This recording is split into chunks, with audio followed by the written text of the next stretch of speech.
it's very clear that the American people have made it I repeat, very, very clear that they want a balanced approach to the fiscal problems this country faces. Deficit reduction for sure. But for some reason, Republicans haven't gotten that message. I'm not sure which is worse. The severe austerity the Republicans have advanced in the past, or their new plan, which is nothing. The House has decided to do nothing.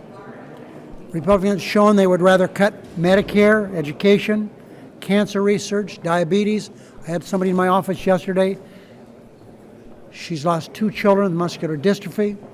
She has been told that with sequestration, that research will be cut. And they're willing to do this without closing a single tax loophole or ask millionaires to contribute a single penny. Now they seem content to sit on the sidelines and let the sequester take effect. If the sequester hits, here's what will happen with the middle class.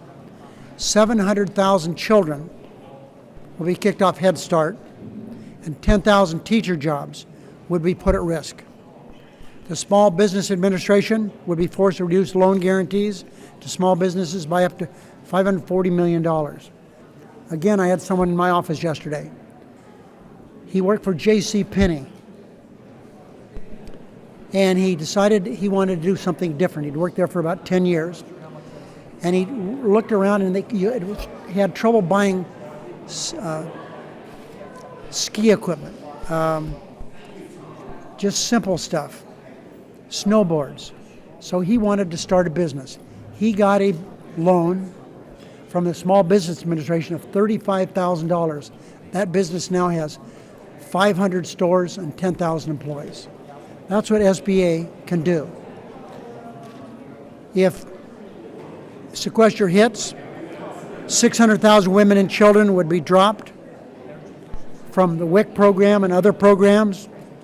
School lunch programs would be hit very, very hard. We're going to do everything that we can to stop the middle class from getting hit by this harsh austerity. Our economy is poised to create millions of jobs this year, and our job in Congress is to provide a sound foundation for growth. Later this week, we'll introduce a plan to temporarily replace sequester with a balanced approach the American people want and deserve. The bill is being drafted. It will include equal amounts of revenue and cuts. Because Democrats believe the right way to reduce the deficit is to target waste and abuse by pairing smart spending cuts with closing tax loopholes and asking the wealthiest Americans to contribute. Now, one final word. My friend, the Speaker, made a presentation today. I'm not going to comment on anything he said except this. He repeatedly threw the ball in Democrats' court to find a way out of what he called the president's sequester. The president's sequester. 174 Republican House members voted for this. 28 Republican senators voted for this. This is not the president's sequester. And so I would hope that the people know whose side we're on, and it's not to hurt the middle class more than they've already been hurt.